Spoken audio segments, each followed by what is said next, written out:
Hi friends, thanks for joining me. Today I have a process video for you using the fabulous October kits, and I'm just using the main kit today.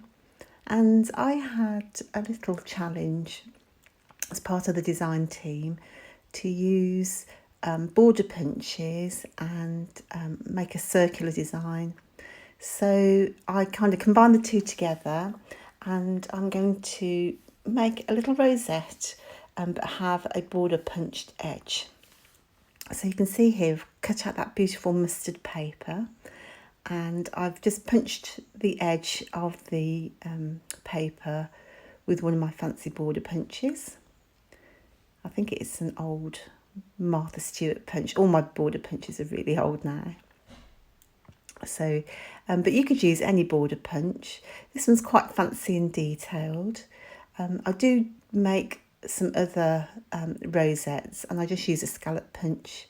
But you could use fancy edged scissors if you have them, decorative scissors, or you can just keep them straight and actually, create the same sort of effect. This is a bit fiddly. What I've done is I've scored every 1/4 inch, and then I've just folded it backwards and forwards. So then you end up with this concertina, and I've just, so that the edges match up, I've just trimmed off one end and glued them together. So I'm sure you all made a concertina thing before in the past. So as I say, it was quite fiddly. Well, they always quite fiddly anyway. You need about 3 pairs of hands. But just to secure them in place, you flatten them down, and then I've just punched a circle to hold it into position, which I've glued, as you can see there. Now you do need a heavy book to keep that in place while the glue dries. As you can see, I do have some difficulty.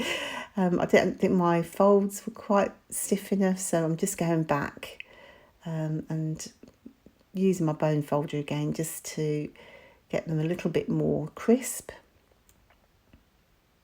So again, push it together and then just secure it into place with a little circle.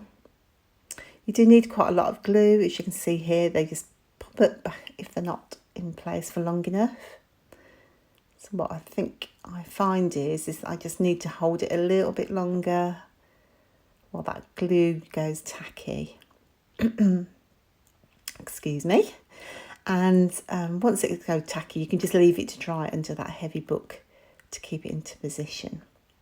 So to go with my circle theme, I am using, I think this is a stitching tool of some description. I found it at a local craft shop, Hobbycraft here in the UK, but I'm sure you'll get them at Michael's, Joann's or wherever. And it was an embroidery section or tapestry maybe, and I don't know what you use them for, but it has lots of holes in concentric circles. I've had mine for years, and I've just marked mine with a Sharpie, just so that when you're going round, you stay on the same line, because there's so many holes it's easy to go off track. So I just had marked mine in the past with whatever size, but it's great because you can actually pierce lots of different size circles, and it was a really cheap it was it was just a few pounds, I think, quite some time ago, and I'm assuming they're still there, to be fair, but I must have had mine donkey's years. So anyway, I've pierced my circle because I should be stitching that. But before I do that, I'm just laying down a little bit of colour, just to add a bit of interest to the background. And as my usual style, I've covered most of it up. And in fact, in my final layout, I do add a little bit more outside of the circle, just behind my embellishments. But it was using the same technique. I did use the orange from the colour kit, the orange mist, because it's just lovely. But you could use any watercolour paint or ink to achieve the same effect. So as you can see, I've made a few of those rosettes now, and I'm just going to add a circle to the front. Again, once the glue goes off, they do stay in position quite easily. But just to be sure, while that glue dries, I'm just going to punch another circle and then just add that to the front and leave it to dry under my book. So the next thing really is, I guess I'm going to be choosing a thread for that stitching. I'm very slow at stitching, so it does take me a long time, so I'll definitely do that off camera. But I end up with this kind of pistachio colour, I guess. Not sure if, I'm sure it just tones well with everything else.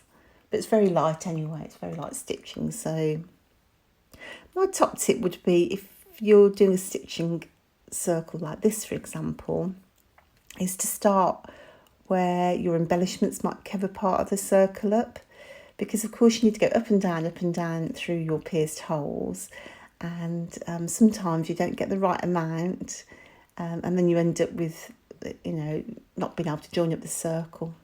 So I always start underneath, and then if there is that, if you don't get an even number, at least it's hidden somewhere. So I've used some more of the border punches to create myself a little border across the middle there. I've used one of the other rosettes I created out of the pink backed paper, and I've just topped those rather than with the paper punched circle.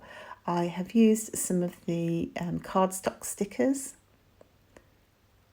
to top those, which are super cute. So those worked out really well, great size for them.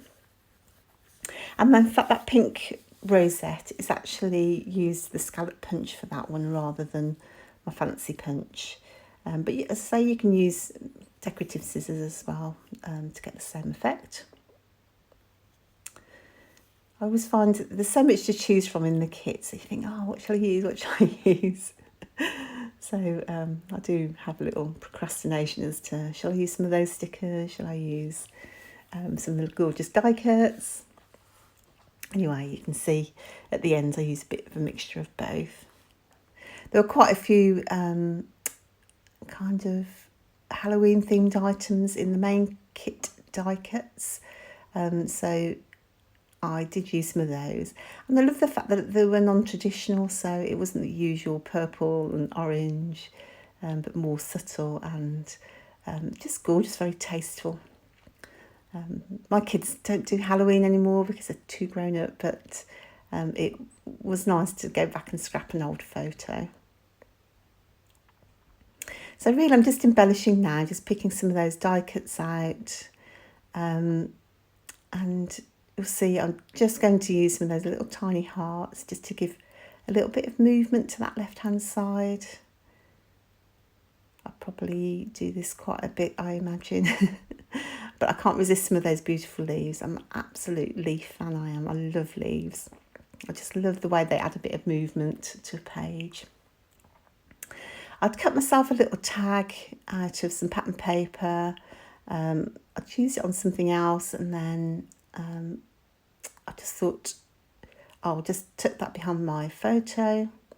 But just again, to add a little bit of interest, I'm just making myself a little topper for that tag, which is just a strip of paper, and then I'll just punch in the centre. Just adds a nice little bit of detail. I'll just finish off with those die cuts, which I'm mounting onto foam tape. I'm going to leave you with the close-ups of the layout. You'll see by the time I finish, I added a tiny little bit of thread, and I've gone around with some of the Nouveau drops, just to add, I don't know, just a little bit of sparkle to the areas and highlight some areas. I hope you like the video, and I hope you like the layout, and I'll see you again soon on the next one, and enjoy the rest of your month. Take care now. Bye.